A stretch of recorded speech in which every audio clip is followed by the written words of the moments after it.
মনিটাইজেশনই বিরাট updates চলে এসেছে। যারা যারা ইউটিউবে কাজ করতে চাও, যারা ইউটিউবকে তোমার কেরিয়ার বানাতে চাও, তাদের জন্য একটা বিশাল আপডেট। ইউটিউব মনিটাইজেশন আগে যেমন 4000 ঘন্টা ওয়াচ টাইম ছিল, 1000 সাবস্ক্রাইব ছিল, 365 দিনের মধ্যে করতে হবে, কিন্তু সেটা এখন আর নেই। সেটার বদলে এখন 8000 ঘন্টা ওয়াচ টাইম আর 1000 সাবস্ক্রাইবার 365 দিনের মধ্যে করতে হবে। আর শর্টসের জন্য যেটা 10 মিলিয়ন ভিউজ ছিল 90 দিনের মধ্যে, সেখানে 20 মিলিয়ন ভিউজ করতে হবে 90 ডেজের মানে মধ্যে।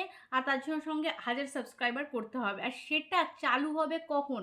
সেটা চালু হবে 1 ফেব্রুয়ারি 2027। তাই যারা যারা এখনও অবধি ইউটিউবে কাজ করার কথা ভাবছো, ইউটিউবকে কেরিয়ার নেওয়ার কথা ভাবছো, তারা ফটাফট এই 4টে মাস তোমাদের কাছে টাইম আছে। 4টে মাসে যদি তোমরা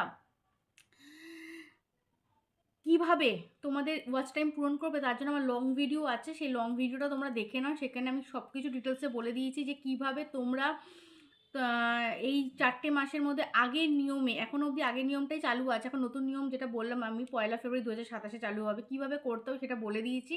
ভিডিওটা সম্পূর্ণ ডেসক্রিপশন লিঙ্কে আমি দিয়ে দিচ্ছি, সেখান থেকে ক্লিক করে দেখে নাও। আর ভিডিওটা ভালো লাগলে লাইক কমেন্ট শেয়ার করতে ভুলো না।